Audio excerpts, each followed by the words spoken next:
Hi guys, truth is gradually, coming out from Igbo leaders. Nnamdi Kanu started these agitations. No name when they never call am. Nothing when they never talk.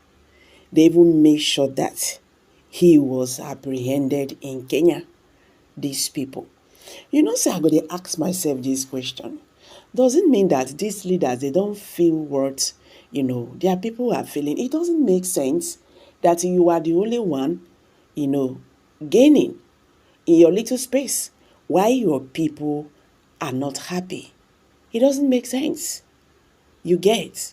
What makes you a hero is someone who cares for his people, who looks after his people. Not be just your own, benefits and all that. So my people, this video you were about to watch, I don't know, maybe you don't know when he talk. He said they are all pretending about this one Nigeria. This one is Senator Kalu from Nnamdi Kanu State, Abia State. Senator Orji Kalu na he talk for this interview, one I won't watch. He said they are all pretending. They are all pretending. I bet make I just drop them. Okay, I will be right back. President Obasanjo was part of the coup, but he exonerated himself as normal. If you ask military leaders, most of those top military people knew about the coup. I'm talking on the point of where he has exonerated the Igbos. So you imagine that he should be commended. Listen to me. Yeah. He should be commended. Let me tell you the truth. Where he has exonerated the Igbos. Because the rest of the country have held battles against the Igbos. Forget people like us that you see us, you see the face of Nigeria. You see us, we represent what Nigeria should be. We don't know Igbo, we don't know Hausa, we don't know Yoruba. We only know Nigeria. Forget about it. They have maltreated our people in this country because of the Civil War, which offense we never committed. Many Igbos, many of my brothers and sisters have suffered because of the Civil War. In what way do you think none of the generals was able to come out and say Igbos never participated in this. Is it one of the reasons why there are those in the Southwest who thought that perhaps the reason why Peter Obi should be president, for example, to give the Igbos a place? No, I'm not going to discuss. Politically speaking, I'm not going to discuss that with you. No, you are discussing. You are speaking for the Igbo nation tonight. Listen to me. I'm not going to discuss. You see, sometimes it takes psychology to understand Nigerian politicians. Yes, I say so. It takes psychology to understand Nigerian politicians because Nigerian politicians, they are too, I'm sorry to use this word, they are smart, but in other way, they are cunning. They are going to tell you the real truth in a way that you will never even understand what they are saying now. Orji was commending IBB that Obasanjo, almost everybody knew that that coup was not an Igbo coup, that IBB took courage to write that, yes, this was not an Igbo coup. But not only that, he said, forget about us. Mark that sentence. Forget about us, who don't know Hausa, Igbo, Yoruba, we know only Nigeria. Forget about us, because our people are suffering. They are killing our people. The hate is against our people. This thing is just like a normal sentence. But if you can read the mind of Orji Kanu, what led to him saying that, you will shed tears. What he's saying is that forget about us. We are pretending that all is well, but all is not well. He said, forget about us, who know only Nigeria. But our people are dying, this is happening. You don't need to act like one Nigeria, or you're acting one Nigeria for you to say the truth. How many times has Orji Kanu come out to say that my people are dying? Look at how they are marginalizing my people and so on and so forth. Anyway, this is a very interesting interview. I would like you to watch it to the end because it shows you what is really going on in Nigeria. It exposed a lot of things to you to understand the mind of politicians, that what these people are interested in is what they are gaining from one Nigeria. That is what he confessed indirectly, that forget about us, who know only one Nigeria. Our people are dying. So if you forget about them, remove them from the picture, that is what he's telling you. If you remove us from the picture, who are pretending to know one Nigeria, the rest is nothing to write about. My people are dying, we are this, we are that. Anyway, if you can decode so many things he said in this interview. Just take your time and that's through it. And some of what came out of that book. And of course, yesterday we had Senator Olusola Adeyeye, who was incidentally was the chief whip before you, was the chief whip in the 8th Senate. You were the chief whip in the 9th Senate. And he said a lot of things about the IBB era. And when he was in the House of Reps, the 3rd time, you had your own issue with, Obasanjo 3rd time, and you had your own issue with Obasanjo. And some of those things that Professor Adeyeye said about on this program, about the 3rd time agenda and what went down. In the benefits of hindsight and reflecting on those years, you were governor, a 2nd-term governor, when Obasanjo was also 2nd-term president, and that time that it was rife, the agitation about the debate over the 3rd time. What would you remember majorly at that period?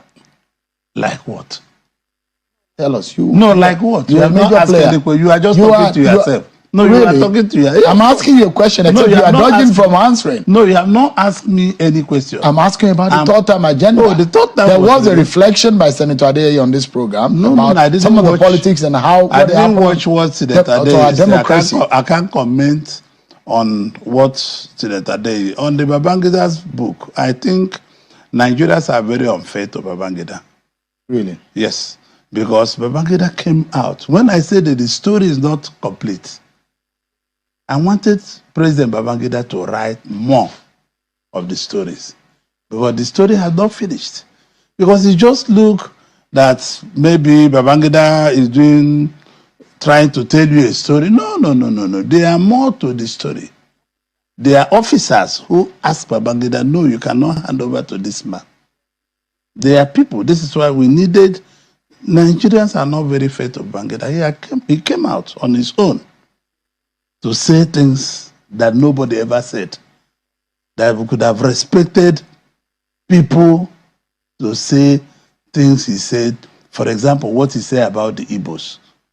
That the military coup was not Igbo coup. And people have held the Igbos on ground for this particular sin, which they never committed. Major Kaduna Nzogwu never spoke Igbo, although he's from Igbo land. He was born and bred up in Kaduna, and his name was Major Kaduna Nzogwu. And he was just a forthright officer who wanted a new Nigeria, and with other people. Even people you think, let me be honest with you, President Obasanjo was part of the coup. But he exonerated himself as normal. If you ask military leaders, most of those top military people knew about the coup. He came from India, not he came from India. How will he have not known about the coup? And he came back to Nigeria from his school to back to Nigeria. So most of them knew. It was when few officers refused to do what they're supposed to do that it became a problem. Few officers didn't do what they're supposed to do. If they have gone ahead to execute the coup in Eastern Nigeria, execute it here and there'll be no problem. So some people either developed cold feet or found another strategy. When you say some Nigerians are not fair to IBB, are you referring to the Abacha family who are aggrieved? No. I'm just a moment, sir. Just a moment, sir. Are you referring to MK Abiola family, or you are referring to those who were incarcerated and those who were jailed and spent many years in prison, and those who lost their life? Family of those who lost the Pastor family and the rest. When you say people, IBB is not people are not PFC. When you come out, to put things in writing, open up wound so it could be closed. This is what Babangida did. It's almost nearing 80. Is it closing or is no? According to some of them, they felt that he opened up those points and they're now looking fresh. Let me tell you, this is why that more military people that were there should talk about. There's to be second part of the book. Because if we mention only one name or two names, or there is not interested. They should go all hog and tell Nigerians the truth. Because should? I know the top military men, Babangida should write the second book. I know that Babangida was in danger.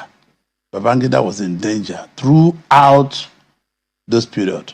If you remember the way he left power, you will know something was wrong. He spent 9 years plus. Yeah, no. I mean, at the late hour. At the tail, yeah. Yes, you know. What could have stopped him from handing over to Abiola? For an election that was I don't know conducted because already? I'm not a military man, but I know something was wrong. So when you exonerate him in that manner, for those Nigerians, No, who I'm not fought- saying he's exonerated. He has his own life to live. But I say Nigerians are not fair to him. This man had came out openly to confess this is what happened, strengthening the history. I'm talking on the point of where he has exonerated the Igbos. So you imagine that And he the should be most, listen commended. to me, Yeah. he should be commended. Let me tell you the truth. Where he has exonerated the Igbos. Because the rest of the country have held battles against the Igbos. Forget people like us that you see the face of Nigeria. You see us, we represent what Nigeria should be. We don't know Igbo, we don't know Hausa, we don't know Yoruba. We only know Nigeria. Forget about it. They have maltreated our people in this country because of the Civil War, which offense we never committed. I knew nothing about the Civil War. I've suffered about the Civil War. Many Igbos, many of my brothers and sisters have suffered because of the Civil War. In what way do you And think? none of the generals Yeah. was able to come out and say Igbos never participated in this. In what way would you say Igbos have suffered because of the alleged tagging of an Igbo coup? Because that was Shaw, are you the one asking me this question? No, I'm asking because Are you not a Nigerian? You are full-blown Nigerian. But the question I'm asking, you were saying, just Let me remember, tell you, you said about that Igbos have suffered About from 50 that years time. ago, Yeah. petrochemical is supposed to be a part of Abia State, and they remove it. Because of the Civil War. I have the extract of the Council of State. They remove it. A lot of are you not why are you? Let's come on. You must tell yourself the truth. I'm just Before asking you the this question. No, but you because must also tell yourself the truth. there are also. Are you the one saying Just for a moment, sir. Just for a moment, sir. when last Because when you made Igbo man to sensitive position in this country, people, because they say that Igbos planned the coup, people were afraid. So you imagine that there is a kind of distrust, Yes, of course. politically speaking. Politically, economically, socially, everything. Some of us keep quiet, not because we don't know what to say. We just keep quiet, let the sleeping dog lie. Not because we don't know what to say. You know the way people maltreat the Igbos in the polity. We don't want to be talking about this because I think that in our schools, in everywhere, we should go back to write a history, full history of the Civil War, write history of everything that Nigeria, that we should teach our children history in school. Otherwise, we will not heal. This country needs to be healed, and this country needs to be one. Unless we are one, faced by competition, the country will still be limbering. It's about 55 years or so when the Civil War ended, 1970. It started in 67. You are as old as Nigeria. You were born in the same year Nigeria Yes. got its independence. Yes. In all of these years, there is this feeling that, there is marginalization of the Igbo man. And politically speaking, he's been sidelined. And perhaps there are those who are asking for a creation of state. But if the wrongs are to be corrected, in what ways? And you are a major voice in the national. You are playing the federal politics now. You are in the ruling party. Yes. The president is your friend. Yes. You were in the same class of governors of 1999 and 2023, This has nothing to do with the president. But I'm asking you, there is a reason why I'm asking the question. Because if you are speaking to President Tinubu, for example, you can remind him of being in the same class, of being a governor in the first instance. So there is a sense of, there is a connection. connection. Being a governor is not, he's my my personal friend. So, Yes, so it's not about there government. is I've a- known him before we became government. So, but we're very close. if you know somebody on a Yeah. certain level, Yes. you should be able to relate with them. Yes. And the question I'm asking is that if there are things that you think has made the Igbo man being relegated or marginalized, in what way do you think this can be corrected? You are playing national I have politics already now. spoken to President Tinubu, and this is not what I will tell you openly. He knows. I'll discuss it with him. After the IBB book autobiography. Yes, so he knows. He knows. So it's not. Does it include that there should be a sixth Southeast state? Of course, Anioma state should be created. The sixth Southeast state is the only state that will be viable to be created in the Southeast. Anioma are Igbos, and they never said they are not Igbos. The sixth Southeastern state should be created, and they had to go to Anioma with some other states in Onitsha and everywhere. They become a state. Delta rivers. Yes. But not rivers, but Delta mostly. There are some rivers. There are some Igbos who identify as Igbos also in. No, you Delta cannot state. just go to jump somewhere, go to the other place. You first do this side, and possibly. So there should be an Anioma state. There should be an Anioma state. To be forthright, there should be an Anioma state. Is that part of what you discussed with President Tinubu? No, but there shall be an Anioma state. What are those things you discussed? I cannot tell you. It's personal. Okay, it's a personal So, issue. yes. So no, I won't Yeah, pry into that. You don't. But can you? Of course, I mean, I'm not asking you to discuss whatever it is that is personal between you and the president. But what are those The things? president is committed to bring justice to all Nigerians, not to some Nigerians. Did he accede to your request? No, you cannot tell me yes or no. But I'm telling you, the president is committed of bringing justice to all Nigerians. They want to address issues that affect every facet of this country. He's committed. Is it one of the reasons why there are those in the Southwest who thought that perhaps the reason why Peter Obi should be president, for example, to give the Igbos a place? No, I'm not going to discuss. Politically speaking. I'm not going to discuss that with you. No, you are discussing. Because, you I'm not are going to- speaking for the listen to Igbo me, nation listen to tonight. me, Isn't Listen it? to me. I'm not going to discuss anything about Igbo president or Igbo this. You're or not that. a very shy person. No, Why are you shy not tonight? No, I'm not shy. I cannot. But I'm telling you, you are afraid that I'm not going to discuss issues that are not supposed to be discussed. You told me before in an interview Yes. that there's a need for an Igbo presidency. And I still tell you there's a need for it. Up to today. Yes. So you tell Igbos must present an acceptable candidate by all Nigerians. No one zone can make a president. No one. President Tinubu was not elected by Yorubas. He was elected by all Nigerians. when do you think the Igbo presidency is ripe? Well, in our party, we have only one presidential candidate now. And Tinubu has to do 8 years. And Is that a must? it's not a must, but Nigerian people, you can see the rebased economy is coming down. You can see things are starting to trickle in. Manufacturers were seeing inventory in the warehouse, and cost of manufacturing was 23 and some percent in November, December, October. Today is a Alright guys, thank you very much for staying to the end of this video.